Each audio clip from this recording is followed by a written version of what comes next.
Welcome to the University of Limerick Journalism Seminar Series.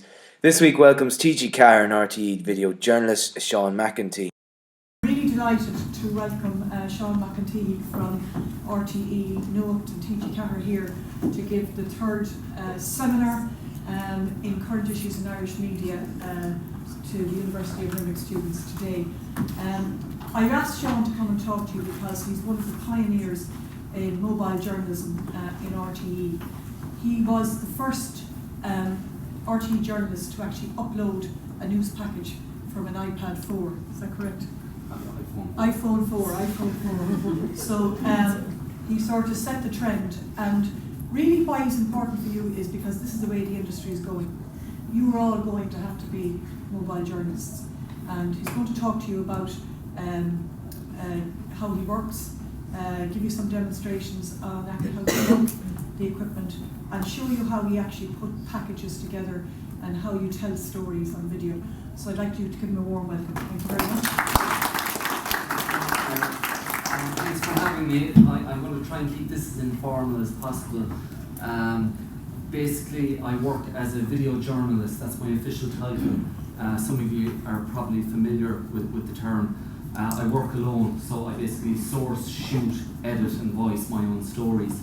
So I provide for primarily our Nuacht bulletin, which is a 5:45 bulletin in RT1, and we also provide a news service for tSíthigh, and I also produce packages for the 6:1 and 9 o'clock news, and also do radio audio for News at 1 or Morning Ireland. I'm based down in tSíthigh, which is a small village about 10 miles west of Dingle in County Kerry, out at the very tip of the Dingle Peninsula. It's a Gaelic area, Gaelic speaking region, and I suppose the benefits of video journalism allow me to base myself where I'm originally from. Looking back 15 years, 20 years, a journalist couldn't dream of being based in a remote area because he needs to be beside, or she needs to be beside, a satellite link. As you know, that has all changed with advances in technology and that. So I suppose on a daily basis, my brief really is to source stories. I tend to drift towards human interest stories, community-driven stories, issue-based stories. Mainly working in the rural parts of West Kerry, South Kerry, West Cork, the Beara Peninsula, farming communities, fishing communities, communities that might traditionally have been perceived as being isolated, but not anymore thanks to the technology that's available, and of course to broadband, although it's not that good in many of those areas, particularly the peninsular areas. Broadband can be quite poor, which is probably the main challenge we're facing working in regions like that. Getting our news stories up in time for the bulletins can be a bit stressful. You have a short enough window to turn it around in, and you have a slot to fill in the bulletin, and you're looking at that dial on the laptop as it's sending, hoping the link won't break. Because if you have one break in the link, you have to start over again. And but gradually things are improving, and with the talk of the government's fibre rollout project, that every house in the country will have at least 30 megabytes upload by 2020. Unfortunately, the western parts of Kerry and Cork are kind of at the back end of that, but hopefully we'll get there. Now, if you have any questions at any stage, feel free to interrupt, and we'll certainly have a Q&A afterwards. What I might do is, if it's okay with yourselves, I might show you a couple of pieces first, just to give you an idea of the type of work I do, and then I might just demonstrate using some of the equipment how we actually compile it. I know that some of you have experience working with cameras, so a lot of it won't be that new to you. I'm not saying the way I do it is the best way to do it, or the right way to do it, and I think that's the beauty of the time we have, the present time, is that there is no right way.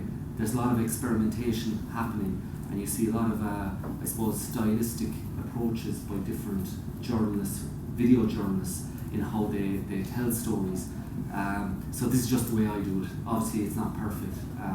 You're working alone, so there are limitations to what you can do, and obviously, you skills-wise, you might be lacking in some areas, but it's a form of news storytelling that I enjoy.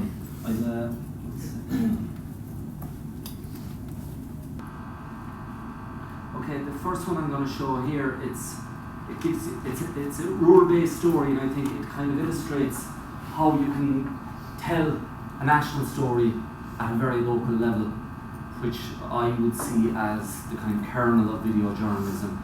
Now, you can still involve yourself in the main news story of the day, but it's not necessarily outside the Dáil or at the nerve centre of the story, but it might be the most relevant approach to a story for the majority of your viewers. So, a couple of years ago there, the government announced that they were closing down, I think it was over 50 rural Garda stations. Might be wrong with the figure now, I can't remember, but so I went down to South West Kerry to focus on the impact that would have on the community there.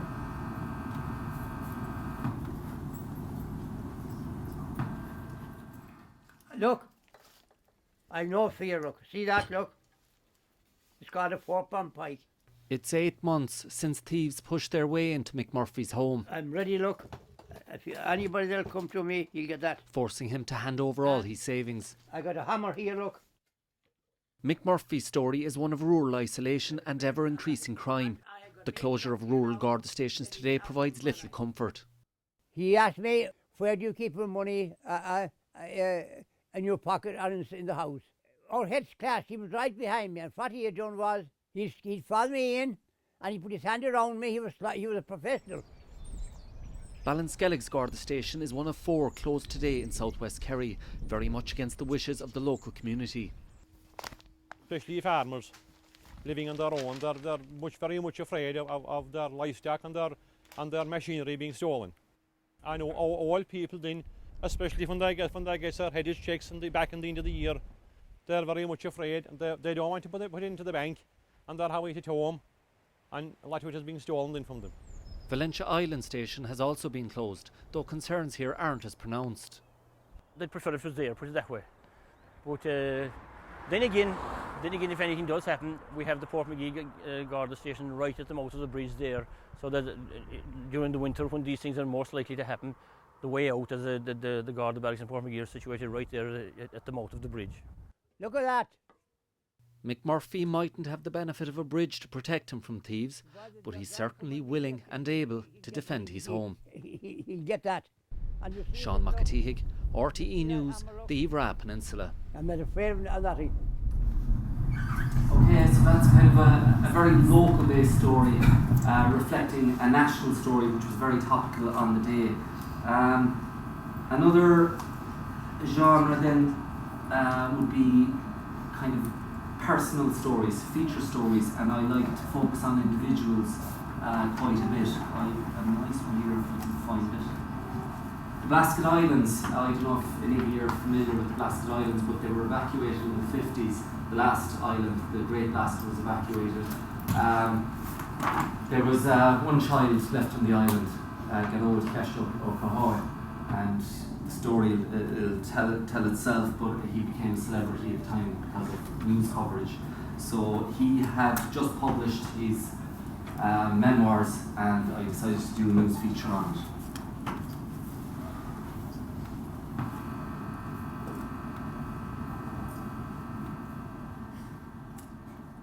Sin dogamach down to Carnway Clan agus Faris. Garrod Ceist Ó Catháin was 6 years old when the Great Blasket was evacuated. As a Waris Swedish. He was the only child on an island devastated by emigration. Session pectúd inis a hosig and scared fad.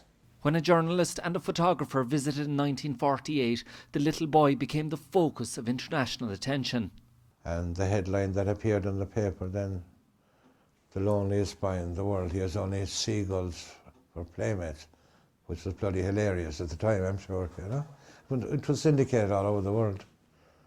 And I just got presents. I just became a celebrity overnight, unknown to myself. The postman certainly knew about it, as parcels flooded in from all over the world. Comics, cowboy books, clothes, motor cars, every type of toy, In Tunis and Sunday, agus Mr. na mask of it, fairly, going. But I grew up with older people. They were the youngest was 30. Jeez, I thought I was as young, old as them, and they were as young as me. That's probably a paradox, is it? Following the older people around, doing all the duties that they were doing, I'd follow them. Whether it was boat building, sheep shearing, fishing, I was always there. Garrod is one of only 9 islanders alive today. The publication of his life story, a symbol of gratitude to the old men and women that gave him such affection. They were very protective of me. Yeah, they did. They protected me at all times. I was very happy. Never felt lonely. Seán Mac, tSíthigh, RTE News, Cork. That's kind of a personal story, focusing on an individual who's a great story to tell. And the story he told was over 60 years old. You know, it didn't matter. It's a powerful story.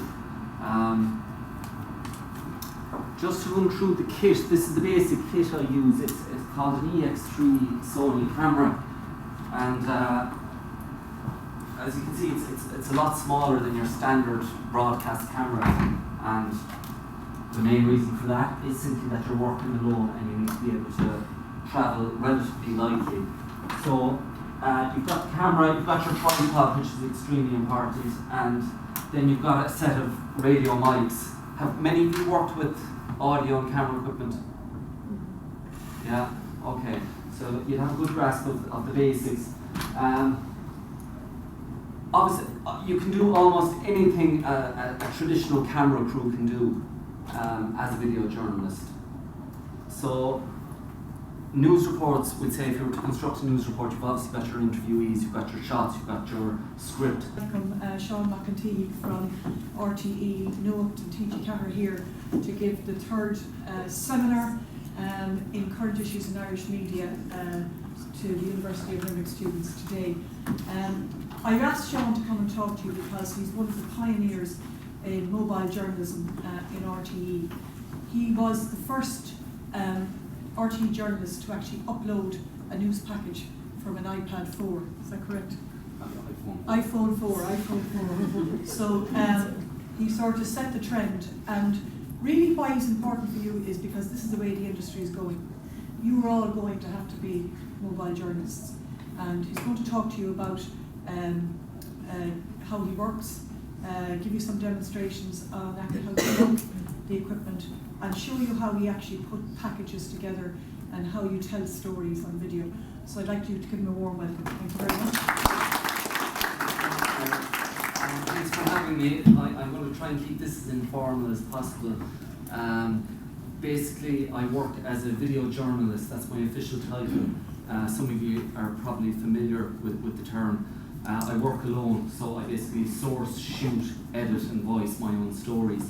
So I provide for primarily our Nuach bulletin, which is a 4:06 bulletin RT1, and we also provide a news service for tSíthigh, and I also produce packages for the 6-1 and 9 o'clock news, and also do radio audio for News at 1 or Morning Ireland. I'm based down in Ballinurterrig, which is a small village about 10 miles west of Dingle in County Kerry, out at the very tip of the Dingle Peninsula. It's a Gaelic area, Gaelic speaking region, and I suppose the benefits of video journalism allow me to base myself where I'm originally from.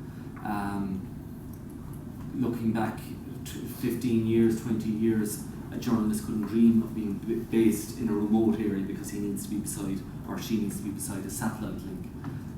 As you know, that has all changed with advances in technology and that.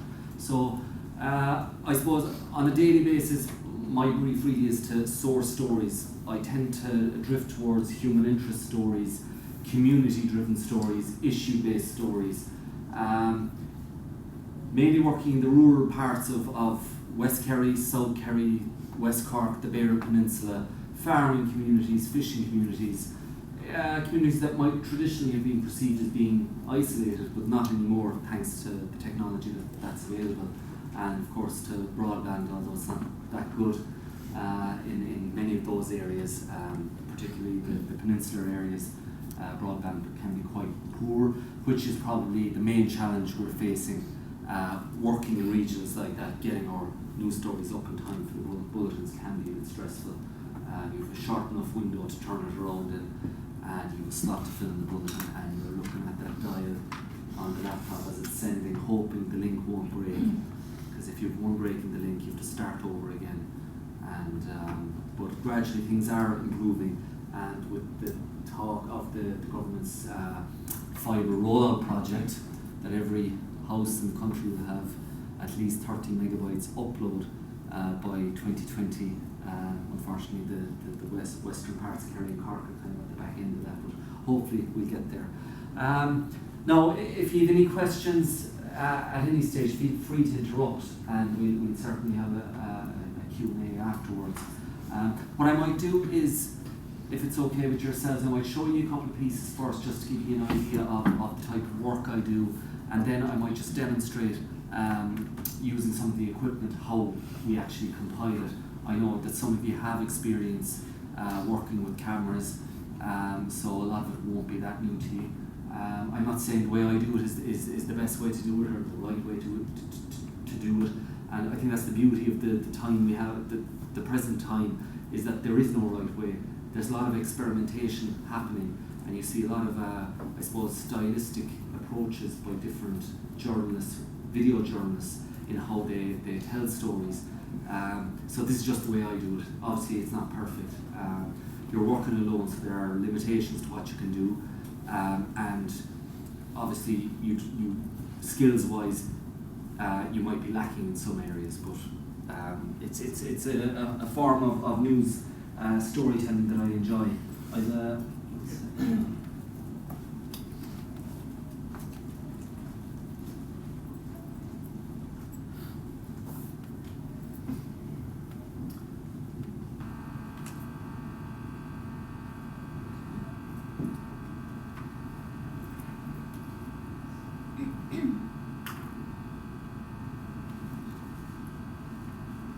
Okay, the first one I'm going to show here, it's a rural-based story, and I think it kind of illustrates how you can tell a national story at a very local level, which I would see as the kind of kernel of video journalism. Now, you can still involve yourself in the main news story of the day, but it's not necessarily outside the Dáil or at the nerve centre of the story, but it might be the most relevant approach to a story for the majority of your viewers. So a couple of years ago there, the government announced that they were closing down, I think it was over 50 rural Garda stations. Might be wrong with the figure now, I can't remember, but so I went down to South West Kerry to focus on the impact that would have on the community there.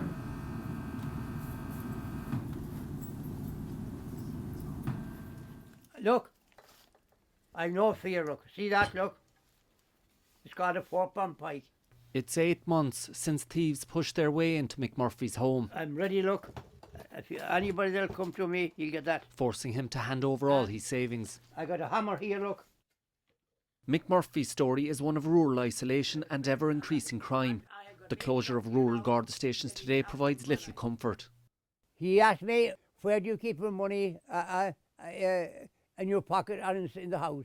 Our head class, he was right behind me, and what he had done was, he'd followed me in, and he put his hand around me. He was a professional. Ballinskellig's Garda station is one of 4 closed today in southwest Kerry, very much against the wishes of the local community. Especially farmers living on their own, they're very much afraid of their livestock and their machinery being stolen. I know all people then, especially when they get their headage checks back in the end of the year, they're very much afraid, and they don't want to put it into the bank, and they're having it at home, and a lot of it has been stolen then from them. Valentia Island station has also been closed, though concerns here aren't as pronounced. They'd prefer if it was there, put it that way. But then again, if anything does happen, we have the Portmagee Garda station right at the mouth of the bridge there, so that during the winter, when these things are most likely to happen, The way out is the Garda barracks in Portmagee are situated right there at the mouth of the bridge. Look at that. McMurphy mightn't have the benefit of a bridge to protect him from thieves, but he's certainly willing and able to defend his home. He'll get that. And you see Seán the Mac, stuff. RTE News, the Ivra Peninsula. I'm not afraid of nothing. Okay, so that's kind of a very local-based story, reflecting a national story which was very topical on the day. Another genre then would be kind of personal stories, feature stories, and I like to focus on individuals quite a bit. I have a nice one here if you can find it. The Blasket Islands, I don't know if any of you are familiar with the Blasket Islands, but they were evacuated in the 50s. The last island, the Great Blasket, was evacuated. There was one child left on the island, Garod O'Cahoy, and the story will tell itself, but he became a celebrity at the time because of news coverage. So he had just published his memoirs, and I decided to do a news feature on it.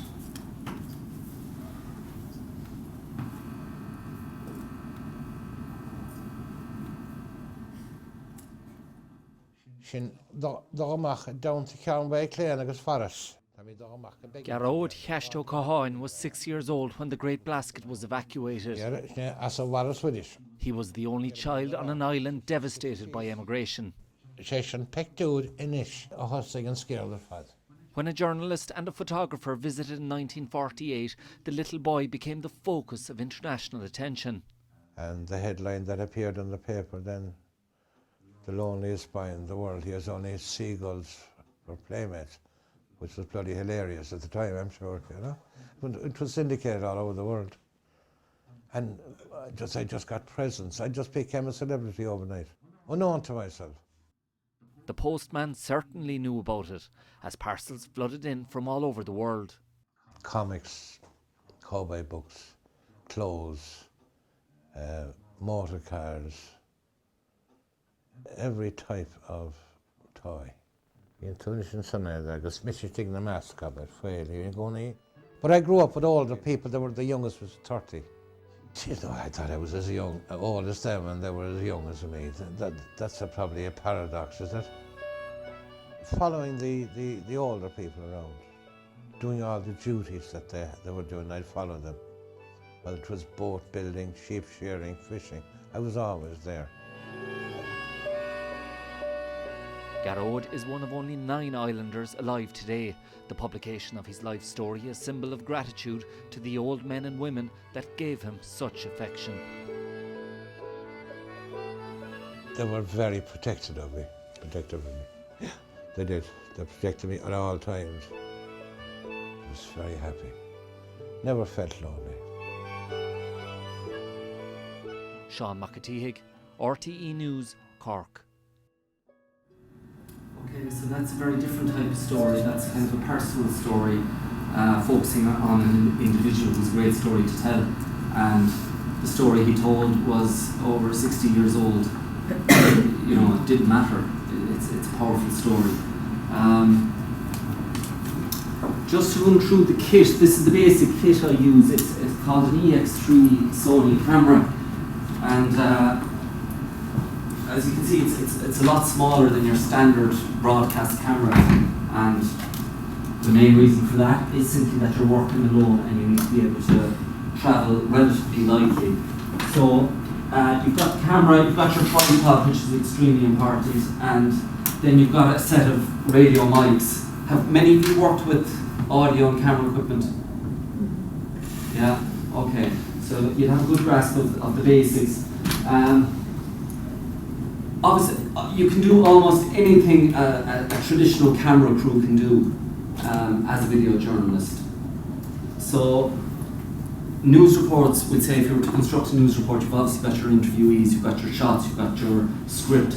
And like I was saying, I suppose the advancements of technology kind of open new avenues as well for you. So I'll just show you a couple that I incorporated. This GoPro, have any of you used these for surfing maybe, or even motorsports?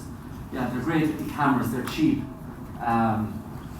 You can get HD GoPros now for 200, 300 euro with plenty of attachments. So they're basically small little cameras.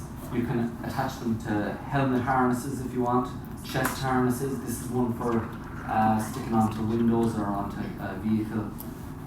They record in HD and they're really versatile. They're waterproof. You can have this is waterproof housing, so I think they can go down to a depth of 15 meters or something like that. So they're fantastic little yokes. They're impossible to break so far. And the iPhone or a smartphone. You all probably have a smartphone. So I just show you two packages that incorporate different types of footage. So this is an ice climb on tSíthigh, you know, the highest mountain in Ireland, down at Killarney. I think it's 2012 or 11 maybe. We had really cold weather and a lot of the roads were shut down, but climbers were having a field day in the mountains, they were having a ball, so I decided to go along with them. I used 2 GoPros, one on my own helmet, one on one of the climbers' helmets, and I carried the EX3 in my bag, in my rucksack. Crampons, specialised ice axes, and a serious head for heights. Essential tools as they make their way through the mountaineering mecca of the McGillicuddy Reeks. This is the stuff that we're looking for. This good kind of. For the past few days, these climbers have been taking on a rare and daring challenge, climbing the length of a frozen waterfall known locally as the Lick of Cummer Yesh. We're here on the north face of tSíthigh, where the temperature has fallen as low as -8 degrees. But to be honest, that's the least of one's worries here. A treacherous climb such as this can only be attempted under the instruction and guidance of highly skilled elite climbers. A simple mistake here could have fatal consequences. The most important thing when you're up here is trusting the people you're climbing with, I think. And I think the challenge is when you get up there and your adrenaline kicks in and the focus your body automatically gives you is a wonderful mental strength to maintain. Extending over 1,500 feet, the frozen and almost vertical watercourse leads directly to the summit. This is the wildest and most majestic landscape of its kind in Ireland, you know. One of the most powerful things, I suppose, about winter mountaineering, you always have a sense that you're kind of stealing the forbidden fruit. You're climbing on water ice today that was flowing maybe tomorrow and might be flowing again in a week's time. So it's about having a very, very finely tuned consciousness of it and watching it, and then you have to be confident and sure of your judgment and going for it. The ice climb to the summit of Ireland's highest mountain took over 6 hours to complete, and the reward on reaching the peak? A magical Kerry sunset. Seán Mac, RTE News, on the summit of tSíthigh.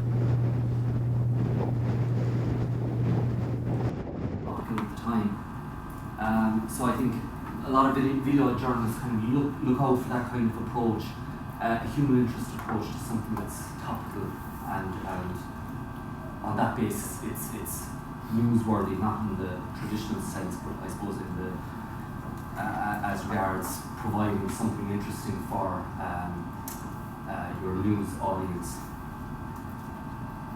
Okay, so that, I'm just looking at the date here, that was actually the harsh weather in 2010. Now looking back on that, I'd have approached that completely differently this year if I was doing it. Number one, I wouldn't be lugging that in my back up the mountain. iPhone and GoPro would be sufficient there because of the nature of the location, image quality is secondary. There's enough drama happening to merit using a phone or using the GoPro as your base camera. And as well as that, it's actually, in order to pull out the EX3, I had to come off the waterfall at various stages to do my interviews and to get my shots of them climbing with the EX3. and it didn't have the same kind of dynamic element to it as, say, the GoPro footage has. So today, if I was doing it, I'd have the phone with me and I'd do my interview. Got it up on height. It's 8 months. Or above me. I'd do my piece to camera, holding the phone in my hand. It won't look great. You'll have a massive big head and nose in it, but it doesn't matter. It'll be shaky. There'll be bits of your arm. It's obvious you're doing a selfie, but it doesn't matter because of where you are. The drama allows you to take that approach. So this next package incorporates the EX3, the iPhone, and a GoPro again. So just keep an eye out as you're watching it. Just try and judge the footage and see which camera's in use.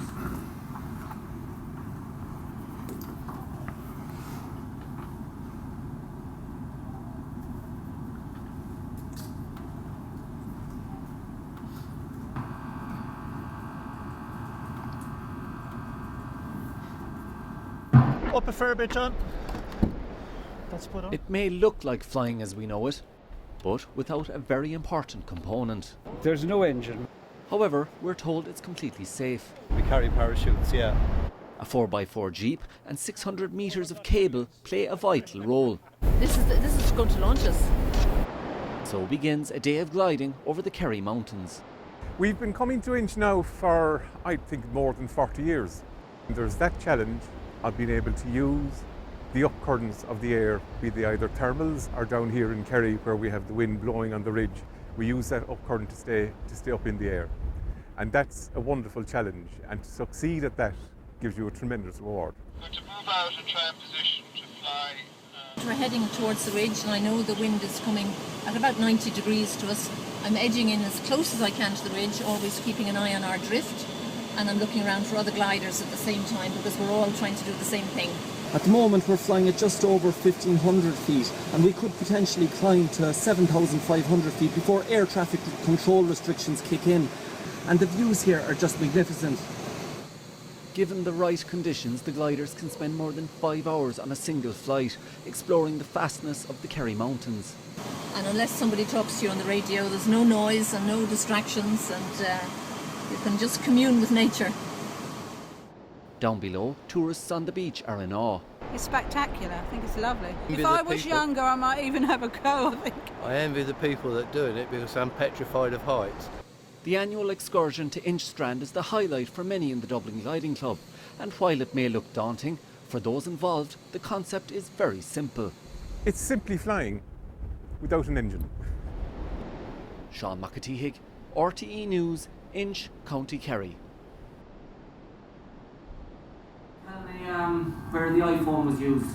Inside the airplane? Yeah. In that situation, the cockpit is right down on top of the glass, so there's no, and they wouldn't allow you to bring a camera anyway, just in case it slipped out of your hand and got caught in some of the controls, because they're very basic controls. These steel shafts running beneath your feet. The one I was in was a two-seater. They use it for training people. So the lady behind me has full control, thankfully, of the plane. So I was strapped in.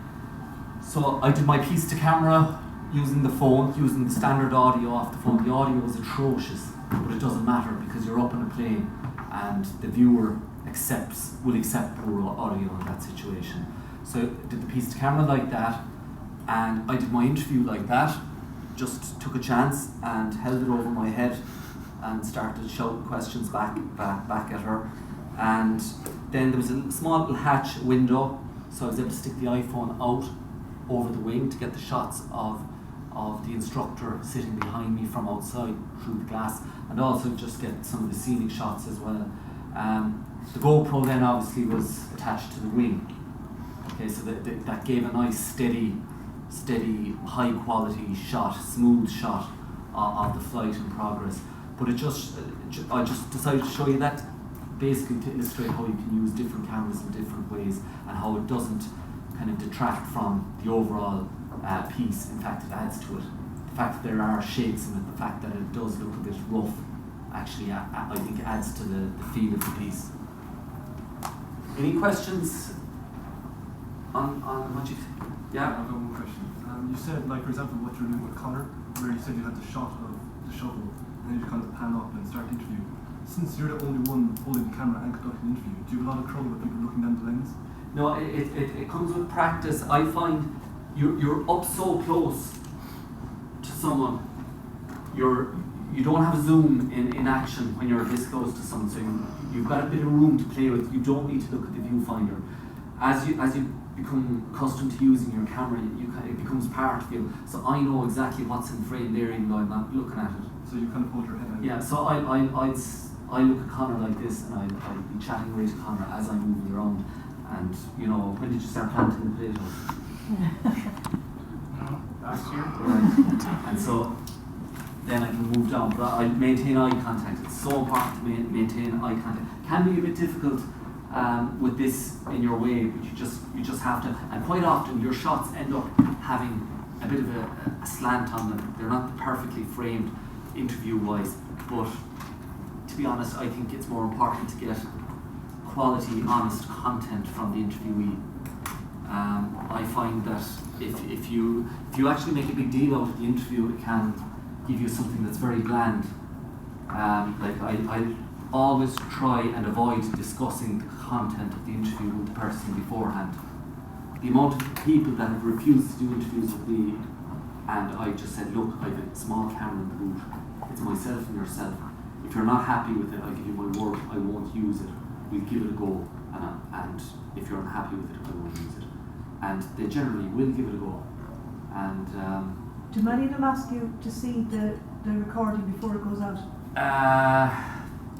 It's happened the odd time, but I think ethically it's you need a kind of an exceptional circumstance to allow that, because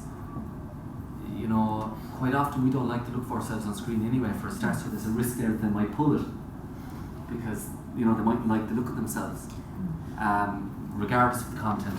But I think depending on the nature of the story, if it's a controversial story and if they've given you a certain soundbite and you know that that's a good soundbite and it's the one that's relevant to the story, it's the one you're going to use, there could be a risk that they might decide, I was a bit too strong on that. And I think in that situation, like any print journalist, you can't give them an editorial call on the content. So I think by working alone as a VJ, it's almost a conspiracy between yourself and the interviewee. You're kind of partaking in this interview together to produce these, and I think that kind of relationship dissolves once a third party, a cameraman, comes into the equation. It just changes the whole dynamic of the process. For me, there was another question. Yeah. So in the mountaineering package, you had really great natural sounds and audio of the crunching snow and stuff. And it just adds to that so much. How would you contend with audio if you're just using the iPhone and GoPro to still get those little natural sound bites? Yeah. Once you don't have wind interference, the iPhone is fine. It's fine for news gathering. There was a good hush of wind coming through that plane there, which you could pick up on the audio there, and the interview audio is quite poor. But because of the nature of your filming location, you get away with it. It's interesting you raised the point surrounding audio. It's so important. I know it's visual, essentially, but the use of audio, we might I'd show you a package. Actually, we might just look at this one and just have a look or listen out for the use of audio. It's a thing we don't notice actually when we're watching television. It's in the background, but it's so important. Wave. There we go, back to the top. Up a fair bit, John. Okay. Activity, it's natural, it's not staged. Okay? It's natural sound. It may look like flying as we know it, but without a very important component. There's no engine. However, we're told it's completely safe. We carry parachutes, yeah. A 4x4 Jeep and 600 metres of cable play a vital role. This is going to launch us. Okay, that's a technique now that I like to use. Those little inserts, interview-wise, they're not really interviews, they're just adding to the atmosphere. And my own background is in folklore, so I did a lot of collecting that. So there's an art of storytelling, and one of the arts of storytelling is that things happen in threes. Okay, so if you look at any of the great folk tales, everything happens 3 times. It's subconsciously we enjoy things happening in threes. They've got a punch to them. Look at any of the great slogans or phrases. We've got the good, the bad, the ugly. Sex, drugs, rock and roll. It's just something that's, not that it's poetic, it's just something that rests easy with us. So here at the top. Was that iPhone footage, or is that? No, all the interviews on the ground are done with EX3. The interviews in the air are done with iPhone. So in this situation, I use the number 3 for the inserts to give rhythm to the top of the package. So it gives you a context of what's happening, but it gives you a bit of excitement, and it introduces the characters in a very efficient way. The package is 10 seconds in, and yet we feel, okay, we know these people. You establish the people involved. Up a fair bit, John. That's put on. It may look like flying as we know it, but without a very important component. There's no engine. However, we're told it's completely safe. We carry parachutes, yeah. A 4x4 Jeep and 600 metres of cable play a vital role. This is going to launch us. So begins a day of gliding over the Kerry Mountains. Okay, so there's a sense of kind of rhythm almost there. And even in the scripting, you have to be conscious that you don't extend the script. We said it has to be equal. So each line of script has to be roughly the same duration in order to allow that approach to work. Yeah, I'm just wondering, most of your shots don't seem staged at all. I think if you didn't, like one at the end of Mountaineering where he's walking up to the cross and there's like the sun setting. Yeah. Like, did you tell him to walk up at that point? I mean, what percentage of your shots would you say you're asking him to do this or do that? Yeah, or is it all very natural? It's actually a change I've noticed in my work in the last 3 years in particular. Initially when I started, I'm working now as VJ 6 years. Initially when I started, I was trying to recreate what was seen as standard best practice news TV. So interviews, static, good steady tripod. All your GVs are typical tight shot, wide shot. Now I'm tending to be a lot looser with the camera. If it's got rough edges, it doesn't matter. I want a more natural feel to the piece. People are so accustomed now to looking at videos online. We know what's natural and what's staged. You don't need to be in TV to understand that. Your audience knows when something is being staged. Regardless of how well you try to stage it. It just doesn't have that natural feel to it. So I find myself more and more shooting off the cuff, shooting more handheld because it's quicker. If you're trying to get your camera on the tripod and stabilize it, you're killing the vibe. You're asking someone to wait, hold it, just give me a second, and it's just different. The whole vibe changes. So I'm tending to shoot a lot looser now, and what I will do is I'll do a staged version, and then I continue with the recording and just spend time with them. And I find when I go back to edit, it's the loose stuff, that's what I'm using, because it's a lot better and a lot more natural. Seán, how much do you plan in advance? To what degree do you sort of? Yeah, quite a bit actually. To be honest, in sourcing a story, it's an idea of a nice opening for something that actually makes up my mind when selecting a story. I might see something and say, look, that's a great opening to a news story. How can I construct a whole news story around this scene or this place or this person? So I'll have an idea. I'll have an idea of what my opening is going to be. I'll have an idea of what I want my interviewees to say, which ethically is questionable. I'll have an idea how I want to finish the package. But I've learned to my cost that being rigid going out can actually interfere in the process itself, and that you come back and you say, geez, why didn't I ask them that, or why didn't I explore different, that you've your mind made up and you're working under pressure as well. So you kind of go out in advance with a preset kind of concept of how you want to tell the story, and you don't keep an open mind to the whole approach. Do you think, does it allow you to be more or less spontaneous kind of working on your own at this form of? I think it's a lot more spontaneous because you know what you want. You're in complete control. If something is happening there and then, you don't have to relay that to someone else and think you might miss it. You can just start shooting it yourself.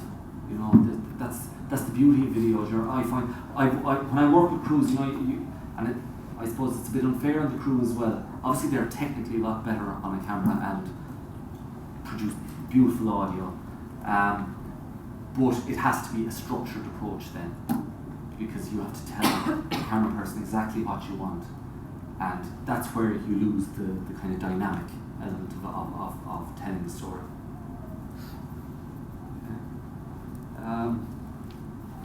Might have one here now that might illustrate that a bit better.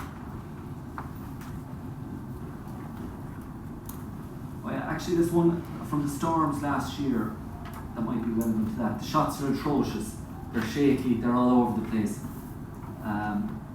but you get away with it because it's real.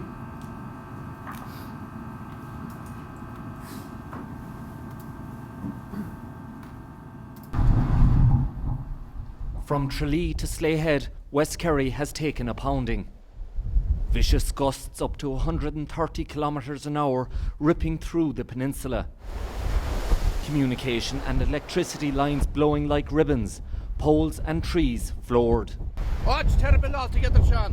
I've never seen it as worse. There's ESP poles gone down about 4 miles off the road. We had to detour and down up here near Ventry. The sheer force of the gale blowing here today lifted this truck weighing many tons clean off the road, throwing it in against the ditch. The force of the gale blew another lorry off the road at Clowning Alt. The driver fortunate to escape with minor injuries. He's shook up, of course, and in shock. But why wouldn't he be, like, you know? And please God, he's all right. It's very, very dangerous, Seán, really. It's a violent storm, really, like gusts are blowing up to 130, 140 miles per hour. The slates blowing off the roofs, the power lines are down. It's really, really very bad. The worst we've ever seen, really.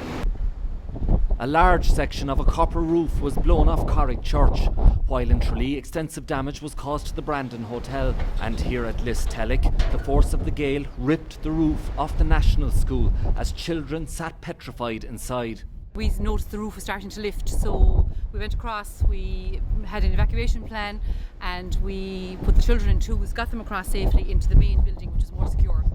The worst of the storm may have passed this evening. Tomorrow will tell the full story of the damage she left in her wake. Seán Mac, tSíthigh, RTE News, the Dingle Peninsula. Okay, image quality is atrocious there. Did anyone notice anything about, let's say, the school teacher? The phone getting covered, the phone sticking over the screen. Anyone else notice anything? No, it was one shot that you tilted, so it was like back on the sides or something. Yeah. No, that's like a very basic error. That wouldn't get past most. That framing. A couple of nuns who, a very tragic story, drowned at Inch last year, Inch Strand. I was coming out from Tralee. I got a call from the local Coast Guard. I happened to have the camera in the car. I was coming from another story. Got a call, I think, around 8 o'clock. Got there just as the helicopter was leaving. So managed to get shots of the helicopter, emergency services on site at the western end of the Dingle Peninsula, and got it up in time for the 9 o'clock bulletin. Not only managed to get the shots up, didn't have time to cobble together a report, but RTE had shots and the story ahead of everyone else, simply because there was a VJ working in the area who had his own kit and was able to drive directly to the location. So some of this footage was taken then the following day. It was the main report on the event, but it incorporated some of the footage that was used the previous night.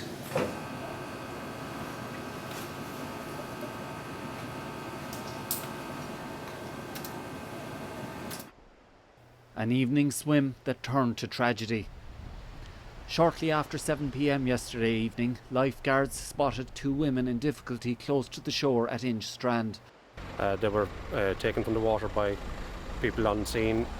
When we arrived here, there were 2 ambulances from the HSE, and they were giving medical attention to the 2 people involved, and they were airlifted by the Shannon helicopter approximately 10 minutes ago. So, like, from a news gathering point of view, approximately 10 minutes ago. That's of immense value in News 10, because it gives the viewer a sense of immediacy as well, that they're there as things are unfolding.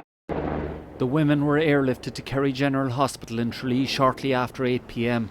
However, both were pronounced dead at 9:20 last night. Conditions here on Inch Strand at the time are said to have been good, with a calm sea. A spokesperson for Kerry County Council, which employs the lifeguards here, said the incident occurred in a very shallow section of the beach. This afternoon, the nuns were named as Sister Imelda Carew and Sister Paula Buckley, both members of the southeast province of the Presentation Sisters. They had been holidaying on the Dingle Peninsula for the past few days. Oh, the community is deeply upset at the tragic loss of both these 2 elderly nuns, and so it's deep shock at the moment. Tragic story, but it just highlights again how careful we must be, even in very calm conditions, that we must always be safe and be careful. The funeral of Sister Imelda Carew will take place in Mount Mellick Cemetery next Sunday. Sister Paula Buckley will be laid to rest in Cashel on the following Tuesday. Seán Mac, tSíthigh, RTE News. Okay, the lady interviewed in the middle there was from a water safety organisation. Just to give, I don't have the straps that appear on the news reports because they're added as it's going to air.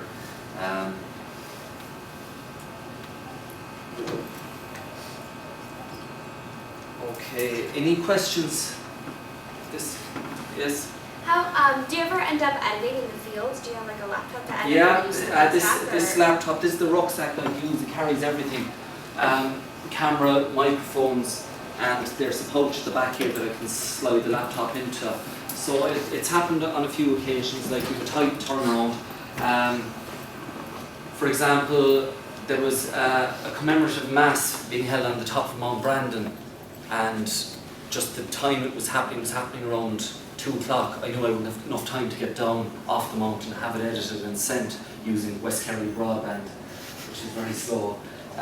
So I carried the laptop in the rucksack and the 3G stick, and edited in the little hut on top of the mountain, and came maybe about 15 minutes down the mountain to get the 3G coverage, and was able to send the report off the mountain. So again, that just shows what technology can do.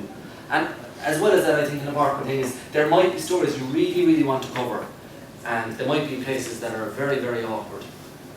Because you're so interested in it, you will go there, whereas it mightn't be that easy to convince a cameraman to hike to the top of a mountain and carry the gear, and physically they might be up to it as well. So that's another benefit of video journalism. It gives you that freedom to kind of do what you like within reason, obviously. That's another question. Yeah, when there isn't like say a tragedy like that, or the storm or something big happening, do you find it hard to generate news stories when you're in a rural? Yeah, it's the biggest challenge really, in that you're in a fairly rural area, and your brief is to source your own stories. But there's always a spin on the national story, because that's where a national story is felt at local level. So, for example, a couple of weeks back I was stuck for a story.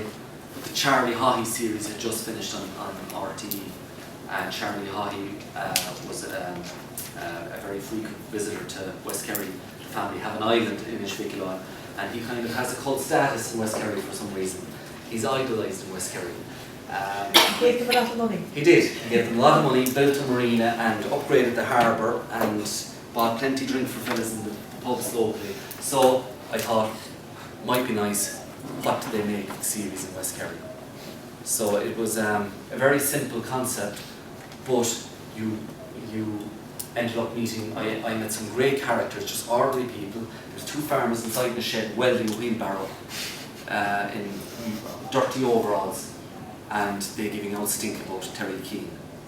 You know, it was great television, very natural again, not necessarily a news story by any means, but it was something that was topical. So you're always looking out for, let's say an environmental agency issues a statement on the results of research into rising sea levels. Straight away you're thinking, okay, farmer with land beside the sea, erosion. You're thinking maybe the local historian who has old maps that can actually show the encroachment of the sea over a number of centuries. You know, you can construct some very nice news pieces locally as a spin-off to a national story. And to be honest, you know, you can construct, there's one here actually, I might show you, just great characters. There isn't really a story behind them, but they're just fascinating people that are worth interviewing.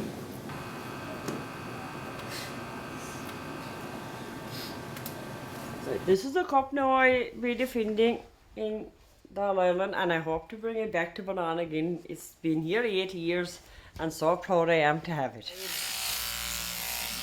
Shearing her first sheep at just 11 years of age, Breda Lynch has excelled with both the electric and hand shears ever since. My mother was one competition shearing in her time. She even beat myself, I admit it. Put my hand up. But no, she was a lovely keen shearer. Now a veteran of the shearing circuit, Breda believes maintaining concentration is key to impressing judges. Speed is not everything. The quality of shearing is good. Come against you. The horse is going to come against you. It's a smallish nick. And second cut of the wool, which means, do you know, if I left, we'd say that no, wasn't that bare, and I come along and shear again over it, that's the second cut of the wool. You're cutting the staple of the wool twice. The same breed. Competition at the All-Ireland is always fierce, but Breda relishes the challenge. Yeah, I do, yeah. It is a great honour to get into a final or, you know, to compete, like, it is great. Breda will also enter the men's competitions. Outperforming many of her male competitors in the past, she has ruffled a few feathers along the way. Don't you know now? They're getting used to me there now. Get up here, bag! The All-Ireland Sheep Shearing Championships get underway in Mill Street tomorrow morning. Breda hoping the bonfires will burn brightly on her return to Bunán. All right. Seán Mac, RTE News, South Kerry. Sit! Hello. Okay, not a news story, but a great character, and you know, you use any excuse you can find to include a character. Like the excuse there was the national championships coming up in a fortnight's time or something, and that just gave. I had met this woman on a previous story. I was covering the introduction of Sairview, and there happened to be a house next door that couldn't get Sairview coverage and couldn't get Sat coverage, which was very unusual because the house was kind of built in at the base of a cliff. So it was a real black hole for television coverage. And I happened to call to that house initially thinking that was the house, and met this woman who was getting ready to shear sheep. So I said the following year I have to get back to this woman and do a feature with her. So you're always kind of looking out for interesting people, really. But you have a wealth of kind of hidden Ireland there. You know, a lot of these customs and that are dying out. And in many ways you're chronicling them as well, aren't you? You know what I mean? Yeah. You know, I'm drawn to them. Like my own background was research based in folklore, and that probably comes across in a lot of the types of stories I cover. Could you talk to us a bit? You know the one you did on the baskets? You incorporated really good footage that I've never seen before. It must be RTE, or where did you get that footage of the young lad leaving the island? That was back in the 50s. Yeah, it was actually the footage that encouraged the story, to be honest. Right. I was back in the Blasket Centre doing another story, and the director there, Micheál Moore, mentioned that they had digitised this really old footage.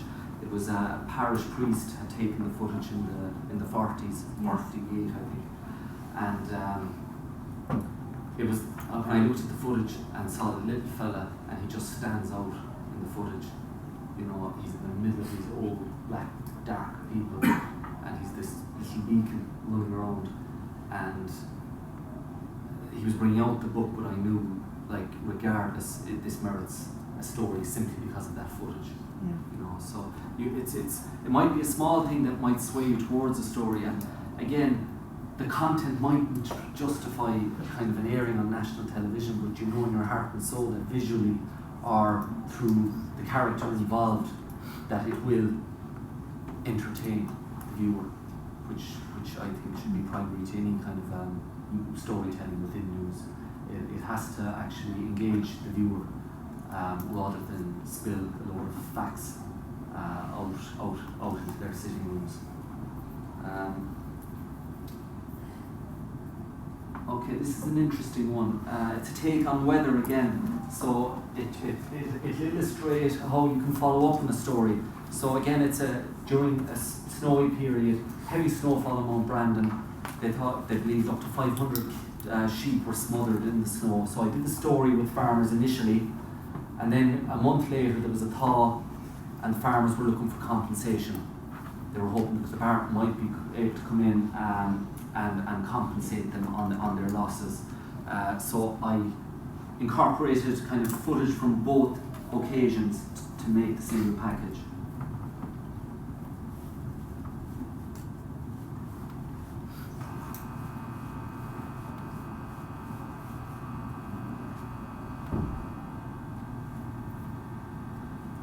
Fine young sheep, Sean.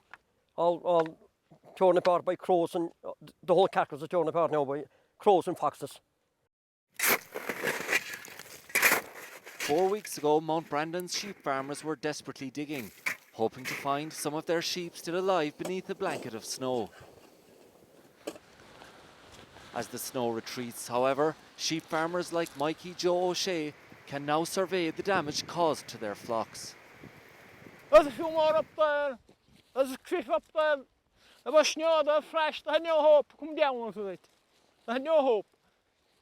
The full extent of the loss here in Mount Brandon has yet to be assessed, but local farmers estimate that up to 1,500 sheep may have perished beneath the snow here. Sean Johnny Brunach says the loss of up to 50 of his sheep is a major financial blow. There's a hell of a lot of sheep lost. And not alone that now, with the expense and what's coming down, the sheep are very, very worn out completely. We're pumping nuts into them trying to bring them back. I don't know how many of them would be in lamb even, you know, that won't stay in lamb. The IFA says it's currently carrying out a survey to accurately assess the number of sheep lost in Brandon and will actively support the farmers as they seek compensation. Today, however, a spokesperson for the Department of Agriculture said that no such compensation scheme existed, but that the farmers may be exempt from having to recover the carcasses due to the remoteness and inaccessibility of the area. Seán Mac, RTE News in West Kerry. Okay, so again, that's a very, very local story, because they were the only farmers affected by like that. You know, they were the only farmers in Kerry that lost sheep during that snowfall. You're talking about maybe 20 farmers. So it's an extremely local story, but it's relevant for national news content simply because weather is topical. And interestingly, RTE news bulletins, when there is a weather crisis, it's the highest viewership RTE news gets when there is bad weather. People love watching, in Ireland, people love watching reports about the weather. So you'll often have the editors getting on to journalists saying, lads, we need weather stories. You know, if we are experiencing high winds or snow or flooding. Do you remember that winter 2010 that the country closed down for about 3 weeks? Yeah, I think that was 2010, yeah. And I was just saying to them, like, the weather dominated the news for those 3 weeks. It did. Because it affected people's lives and how they could get around, and, you know, trains were gone and airports were shut down and everything. Yeah. Yeah. But that story, even for people that aren't interested in farming, it's such there's a human interest, tragic side to it too. You know that it's unusual. And I think stylistically, I always try to open. You might have noticed in a lot of the reports, I try to open the reports with the people, immediately, rather than the tendency in traditional kind of news package construction would be to give a load of facts and outline the problem. It's presenter driven. It's the journalist who's kind of leading the story, giving the facts, giving the detail, and now we go to the ordinary people and get their reaction. That's the traditional construction. Whereas a lot of video journalists prefer to have the characters drive the story, and that the reporter becomes secondary. The reporter is only there as a facilitator, and your interviewees are the driving force behind the story. Any other questions? Any more questions? How do you, when you're trying to shoot and you're trying to interview the person and line them up and whatever, how do you not make them nervous? They're obviously someone that's not used to be in front of the camera. At the same time, you're kind of doing 2 or 3 jobs at once. Yeah, there are different ways to approach it. Let's say someone's really, really, really anxious, and you know from experience that basically if you're doing this interview, what's going to happen here is they're going to be so stressed out they won't be able to put 2 sentences together because they have something rehearsed in their head that they want. It's like me trying to record a piece to camera. I'm pathetic. When you try and rehearse something, you need it word perfect, and you mess it up, it's going to take you 7, 8, 9 takes to get it right if you don't get it right the first time, because it's so natural. And that's what a lot of interviewees do. They have a kind of something prepared that they will deliver. They're so nervous if they're forgetting the lines. It's like rehearsing for a play, they're just forgetting the lines. So sometimes, and ethically might be fair, but it works, I'll have the camera set up and I'd say, right, John, Mary, we'll run through the interview now. We do a couple of rehearsals before I record. And I'm recording. And 9 times out of 10 they'll give me a perfect response on the rehearsal. And then you tell them, I was recording there. And they're absolutely delighted. Because the pressure's off straight away. And then if you want, you can go over, do the interview again. And just on that then, yourself, like you're obviously thinking of, I want to kind of get this shot, this will be a nice shot, and then you're thinking of your follow-up question or next question. How, your own thought process, how do you... Yeah, you have to have a fair idea before you start recording what you're going to ask, because otherwise you're going to make the person feel really uncomfortable. If you're, after asking a question, and you're kind of looking down the ground trying to think of your next question, straight away it's going to upset the interviewee. So, and as well as that, the way you ask the questions so I use a lot of tell me about, or just very open-ended questions, and never refer to any facts or never refer in detail to the topic, because the interviewee knows what the interview is about. So if you ask them about the Constitution that was published, in their response they probably won't use the term word Constitution, because you asked them the question, they'll respond. Whereas, what do you make of what's been published? Then you've got a soundbite because they mention Constitution in the soundbite, and you don't need to tee it up in the script, wasting valuable time in your news report, which is only maybe 1 minute 45 seconds long. So you have to prepare in advance the interview, know what you're going to ask, and ask it in such a way that generates a more conversational response as opposed to 1 or 2 line answers, that the way you ask the question actually demands that they elaborate, and it gives you a lot more flexibility than when you're editing. Yes, Laura? How many news packages do you get out per week, or is it completely dependent on the week that's in it? No, you have slots to fill. The minimum we have to do, we work a 4-day roster, so you're on, because the bulletins run so late and you have to re-edit for the different bulletins, it's a longer working day, so you do a 4-day week. The minimum you'd be expected to do would be to have 2 packages. Now, quite often you'd be on series. Before Christmas I spent 3 weeks in Africa following Michael D. Higgins. Not because I'm a great journalist or anything, simply because I'm cheap to send. You know? But that's the way things are going. You know, it's all about cost efficiency and effectiveness. And if you can do a reasonably good job, if you can kind of do a job which is just as good and in some cases a lot better than your typical news crew, but you come at half the cost to the organisation, it's a huge bonus to the job. Yeah, Fergal? Sean, do you think there's going to be that term video journalist? It's going to be kind of redundant in terms of... I'd say video journalism will evolve into mobile journalism, which will be journalists working with phones or very small recording devices. At the moment, I tend to prefer using this camera. It's heavier, especially in rough conditions, wind. Got a heavy tripod. It's static, but it's 2 years' time. I don't think we'll be using those cameras. You know. So then the separation between you and every journalist really is increasingly expected to have this. Exactly, like journalists in print media, journalists, photographers.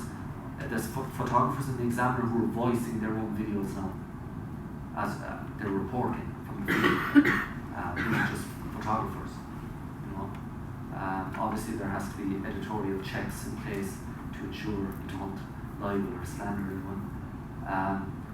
But it's coming down to cost effectiveness, accessibility and speed, because most news nowadays is being kind of digested online through social media mainly. I think the Independent and most of the newspapers now are asking their reporters to do their own pieces to camera as well. They are, so it's all, you know, it's really essential. And look, just to finish, I might just show you this. It's shot on an iPhone. An app you can buy, Filmic Pro. I think it's €4.99. It gives you manual control over focus and exposure, which is important because you know yourself from making videos with phones, depending on the light sources, you see the exposure jumping up and down and it looks unprofessional. But this gives you manual control, and it's edited on an iPad with another app, which was $4.99, and it was sent using free Wi-Fi. So like technically most people have a smartphone, most people have a tablet device. So you're creating a package for a tenner. You know, when you look at traditional news, you're looking at broadcast cameras worth €60,000. It just shows where we're going really.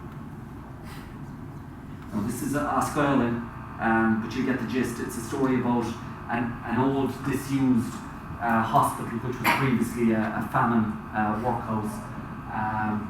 Artists are hoping that they might secure funding to turn it into an art centre. It's all shot on iPhone.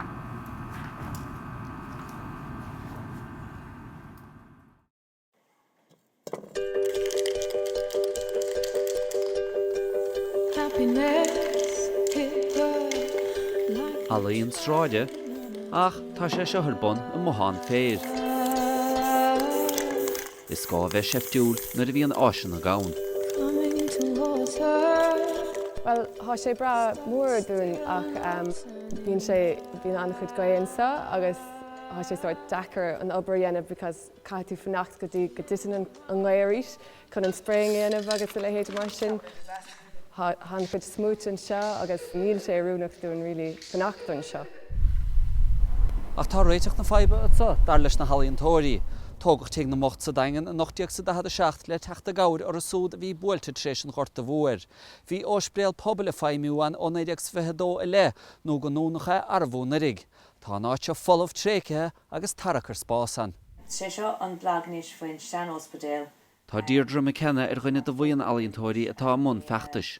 Tá chorátaí díreach tosnathe cá leis an aire Alaíon Éireachta agus Gaeltachta Jimmy Deanahan fiochan de mechan HSE sást an Seán Ospedéal a chur fáil mar ionad Alaína pobl. Tá grúpaí ó Arclaí agus grúpaí Dása. Tá grúpaí eile tá muid is súil go mbeadh grúpaí ón phobal chomá páirteach in san Ferchar mar tá úlach spás ann agus a bheith ar siúil againn ag gachtainna seas fearr bheadh sé dus na dramaí agsúla agus don bhaile. Go dtí seo tá an Ryan agus an HSE antóca leis an smaoinemh agus plan forbratha agus gníomh le chur fenamráid ag na Halaíontóirí go lua.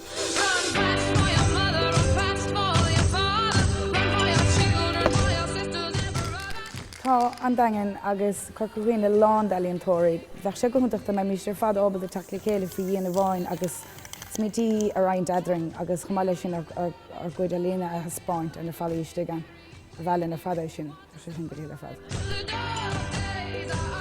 Láthir nód an merse an áhar práine, ní fada le me go fiar áhaint agus an boháin álíonna le béilena. Seán Mac tSíthigh, nuacht tSíthigh cethir I Gorcoghine.